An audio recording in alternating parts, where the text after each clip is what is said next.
Greetings, everyone. Welcome to Lecture 1A, where we have a quick introduction to what the New Testament is and what it will mean to approach it historically throughout this semester. We will start by just saying a word about the contents of the New Testament and how they relate to what we will call the Old Testament or the Hebrew Bible or the Jewish Scriptures. The Old Testament or Hebrew Bible, as you'll also hear it called, consists of three parts: the 5 books of Moses, that is the Law of Moses; the prophets, consisting of different number of books depending on how you reckon it, and a sort of loose amalgamation of writings, which would include histories such as chronicles and so on. The Hebrew names for these three categories are Torah, that's the Hebrew word for law; Nevi'im, the Hebrew word for prophets; and Ketuvim, for writings. And from those three first letters, we get Tanakh. You'll sometimes hear the Hebrew Bible referred to, in Jewish circles especially, as Tanakh. We come to the New Testament, and it has 27 books. The 4 categories are the 4 Gospels: Matthew, Mark, Luke, and John; the book of Acts, which is really the second part of the book of Luke. That is, Luke wrote a 2-volume work, first a gospel and then a continuation of the gospel, where he talks about the history of early Christianity. The epistles, which is a sort of artificial category based more on genre than on the content of these letters. We have in the New Testament 13 epistles or letters ascribed to Paul. We also have 7 letters that are called the Catholic epistles. Catholic means here universal. It doesn't mean Roman Catholic. The word Katholikos is simply the Greek word for universal. And the 7 Catholic epistles are called that because they were understood to be addressed universally. That is, not to the Church of the Galatians or some specific person like Timothy or Titus, like Paul's letters, but they were written to everyone everywhere, hence Katholike. So we have 7 Catholic epistles like those of Peter and of John and of Jude and so on. We then finally, the New Testament ends with the book of Revelation, which is traditionally called the Apocalypse of John, because the word revelation is just a translation of the Greek word apocalypse. So, the 27 books of the New Testament. To segue into a bit about what it means in this semester to be studying these books historically, it's worth taking perhaps an example like Luke Acts. So we've mentioned that we have Gospels and we have the book of Acts. They're separated in our New Testaments. But when Luke wrote, he won't have written his Gospel. Let's say Luke writes sometime around the year 75 or 80, thereabouts. We'll discuss this in greater detail, of course, when we get to Luke. But let's just say, sometime in the latter half of the 1st century, Luke writes a story about Christ. And Luke writes a story about Christ's followers after Christ's death, resurrection, and ascension, the book of Acts. When he writes that double work, he doesn't assume his gospel, Luke, is going to be slotted in 3rd among a category called Gospels, after Matthew and Mark, before John, to be followed by his history. He writes, like any author who writes a multi-volume work, a sort of single unified work, where themes are developed and continued. There are promises that are given in the book of Luke that are then brought to fulfillment in the book of Acts. So in some ways, our New Testament creates a slightly artificial way of reading Luke Acts, because we read Luke and then we read the Gospel of John, which has an entirely different set of ways of describing Jesus. And there's more even than this. So at the most basic level, what we want to say is that our goal is going to be to read Luke Acts on its own terms. But to do that, it's not simply a matter of reading Luke and Acts together so that we sense those themes that are developed through the double work. But more than that, we need to remember that when Luke Acts is written, there isn't a New Testament. There isn't a body of writings called the New Testament to which that belongs. There's 2 reasons this is important. One is that Luke doesn't write Luke to be the 3rd gospel and Acts to be the 5th book of this New Testament. They're not around. But more importantly, there isn't exactly an Old Testament. When Luke Acts writes, there is simply the collection of sacred scriptures, and in fact, for Luke Acts, this author, Luke, is not using the Hebrew of the Old Testament. Luke is using the Greek translation of the Old Testament, which was called the Septuagint, from the Latin for 70 because of the legend that 70 translators translated it 70 days. The important thing here is that Luke writes in the very language of the Greek scriptures. He writes almost like if a contemporary author set out to write using King James English, that is the language of the King James Bible, with thee and thou, and let no man put asunder, in this sort of archaic language, as if signaling, I want to be part of this same story. The fact that he uses the Septuagint means also Luke may be taking quite seriously the continuation of the biblical story that Jews had already been writing. So the fact that this third category of scripture, the writings, is somewhat amorphous is important. The reason it's important is that there was no end binding on the book, as it were. I'll say more about that in a moment. There's the story of the book of Kings, about King David and his children. There's the story of Chronicles, which brings the story a bit forward. There's the story of Ezra and Nehemiah as the temple's rebuilt and the Israelites return from exile. But this story is continued in books like 2nd Maccabees, which also mimic the Septuagint's language, as if to say, we're part of this same story. The story's not done yet. So in many ways, if we want to read Luke Acts as it's originally written, as it would have first been heard, it's written not as a second half of the Bible, but as a continuation of the biblical story. As time's going on, God is still active. The God of Israel is continuing to do things. God has done things with the Hasmonean family, the Maccabees. God is doing things through Christ and through Christ's followers. The technology of the scroll lends itself to this all the more. This possibility of continuing the story. A scroll is different from a codex. A codex has a finite amount of pages, and a scroll can always have more added on to it. The scroll is primarily what was used in the ancient world prior to the 2nd, 3rd, and 4th century. And Christians actually played a part in popularizing the codex, a story for another day. So we can imagine there are these biblical scrolls, and there's 2nd Maccabees and other stories bringing the history of God's dealings with Israel forward. And Luke Acts says, I'll add my stories, as if what God's doing is ongoing, and Luke Acts wants to add to it. In a somewhat different way, we can think about Paul, who I think probably does not present his letters imagining they're going to be part of Scripture, but Paul points to Scripture. So Paul will say things in his letters like, am I reasoning like a human being, or does not Scripture itself also say? That is, he thinks he and his congregations both recognize the authority of Scripture. And Paul does not write in the formal language of the Septuagint. Paul quotes the Septuagint, but Paul writes matter-of-factly, and sometimes he dashes off his letters, and they sound almost the way an email might sound. He says, I'm very grateful I didn't baptize anyone. Well, except the people of Stephanas' house. Oh, and also Gaius. Well, if there's anyone else I baptized, I don't really remember. But anyway, that doesn't sound like a man who's trying to word things in a pseudo-biblical language. Rather, Paul's just writing letters. He's communicating with real people about real matters, things they've written to him about or sent him questions about.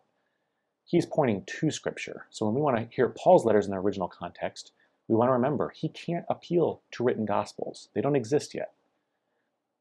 He can only appeal to the sacred writings of Israel, which he himself, as a faithful Israelite, regards as authoritative.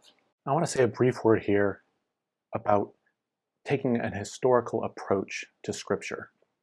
This is something that can be peculiar for people who are used to reading Scripture in church or reading Scripture devotionally themselves. And it can be troubling for some people, and I'm sympathetic to why this can be at times even painful or disorienting. I wanted to say a few words to augment Bart Ehrman's excursus in his first chapter, where he talks about Scripture and the historian. On the whole, I think what Ehrman has said is helpful and clear and accurate, but a few more things might be added. One, it's worth saying that it will not take you very long in Ehrman's book before you realize that although he's acting as a historian, Ehrman has some axes to grind, and he revels in showing the problems in the New Testament. And he makes no bones about that in other works of his. So don't let him get under your skin. On the whole, he's fair, but he will tend toward emphasizing the problems more than the solutions. I want to say a couple other things, though, and one would be that I think this approach that we're going to take this semester to reading these books as they would have sounded and with the meanings as best as we can get at it as that they would have had in their original contexts is something that's not anti-theological or anti-devotional.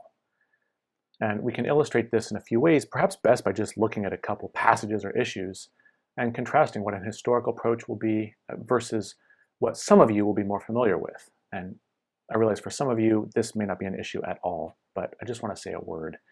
Let's take it as an example. In the New Testament, when we get to the Gospels, we're going to see that Jesus argues with the Pharisees, and they disagree about the right interpretation and application of the law of Moses. We could think about historical questions, which are primarily what we are going to pose this semester, and questions of application or personal devotion or theology. And this is a case where they're going to be complementary. And we are primarily in this unit going to be asking one, not the other.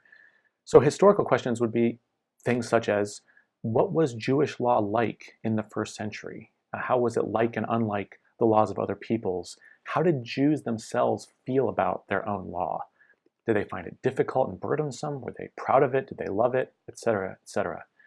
We'll ask questions like, if he's arguing with the Pharisees, who are the Pharisees? Where did this group come from?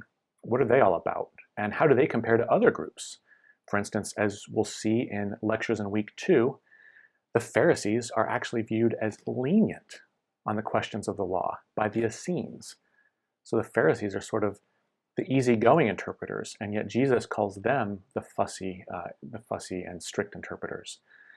So that will be a way of trying to understand, what are Jesus and the Pharisees arguing about? Why do they disagree? Questions of application are not the ones we will be taking up, but there's no reason you yourself can't ask them. And there's nothing about the historical questions that should prohibit asking. In fact, they might even help you ask better. If you're someone who takes scripture as authoritative for you, or if you're from a tradition where that's the norm, and you're going to ask a question like, how do I avoid the sort of legalism Jesus is talking about? I think it will only be helpful to have as clear as possible an idea of just what it was Jesus and the Pharisees were arguing about in order to apply that to your life. And again, if you're not a believer or you don't want to apply scripture to your life, this really doesn't even become an issue. We're going to be focusing this semester on the questions in the left-hand column. We could give another example or two. Jesus says, if someone strikes you on the right cheek, turn the other. Don't resist an evildoer, he says. This is in the Sermon on the Mount. Historical questions would include, obviously, questions such as, how common was this teaching of nonviolent resistance? What's known in the modern world as the third way. We will also ask slightly more probing historical questions. Is this a teaching of Jesus? Or is it something that later Christians ascribed to Jesus? That may be a question that's harder for people concerned with application. Questions of application obviously will just be a different set of questions. What are the implications of turning the other cheek? If I try to carry out Jesus' command, isn't this a risk of letting evil triumph in the world? And what am I supposed to do if I see not myself getting struck, but let's say a child getting struck? Shouldn't I intervene? Can I turn the other cheek if someone else is being hurt? Entirely valid, important, urgent questions for anyone eager to apply this teaching. And I think questions that can be asked all the more intelligently when we understand Jesus' teaching in its historical context. One of the most profound theologians and ministers in the United States in the 50s and 60s was a man named Howard Thurman. He was a teacher of Martin Luther King Jr. And Howard Thurman's whole program of nonviolent resistance grew out of his meticulous historical study of thinking about Jesus in his first century context and gaining new insights on what Jesus' program actually meant and achieved, and then applying that to his own time and place in pre-civil rights America. So I give Howard Thurman as an illustration that historical questions and questions of application are not antithetical to one another. Finally, there will be times, I think, where there is a rub. And Ehrman, for the most part, skirts that issue. The examples he gives avoid the issue, that there will be times that the unbelieving historian and the believing historian will handle matters differently. And here I'll just let you handle them how you want to handle them. But let's take a passage like Luke 2:2. Luke 2:2, Luke says, this was the first census that was taken while Quirinius was governor of Syria. This is a problem for the historian. The historian will say, you know what, we know quite a bit about Quirinius's census. The census was taken in AD 6, but Jesus, according to Matthew at least, is born in BC 4. So Luke and Matthew are putting Jesus' birth in a different time, and Luke seems to be putting the time of Quirinius' census in the wrong place. Not a huge mistake, he's only off by a few years and it's whatever, but that's how a historian would approach this. And I think in this case, a faith-based approach, at least according to some people's faith, will say, whoa, whoa, whoa, I'm not comfortable saying there's an error, an historical error in Scripture.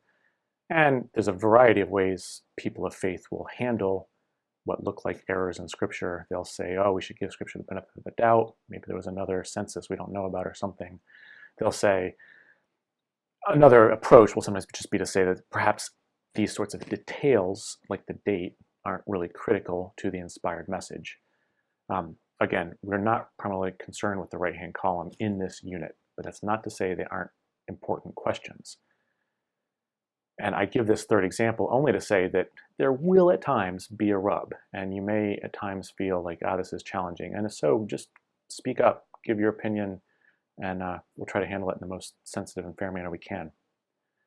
Finally, I would encourage you, if you are someone who is a person of faith, and you think, gosh, it feels a little weird to be reading sacred scripture just like ordinary human documents, which is how we're mostly going to read them in this semester.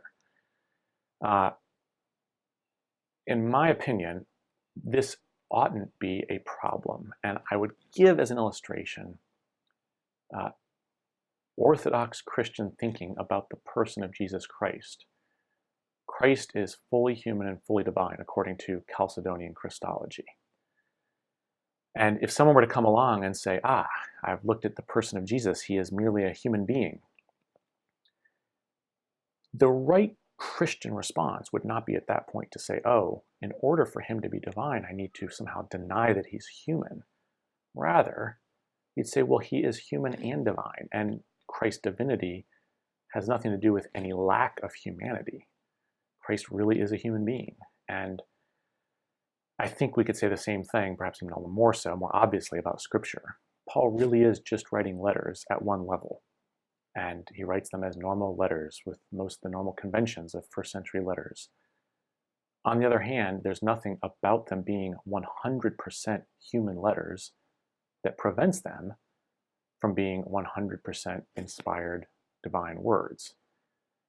That is really, this is a question for the domain of theology, but I just want to put that out there. If it's a model that helps you feel comfortable approaching these texts as human, we will be focusing on the humanity of them throughout the semester, but that doesn't preclude there being some sort of inspired message. That's all for now. A few brief words on the contents of the New Testament, how we will be approaching it. From here on, we begin to give the historical background for the birth of Christianity, first by sketching out the Greco-Roman world, the pagan environment, and then with 2 lectures on Jewish history, because it's just simply impossible to understand who Jesus is, who the people he's interacting with are, who the apostles are, what they think they're up to, without understanding, and as well as possible, what Judaism was like in the first century.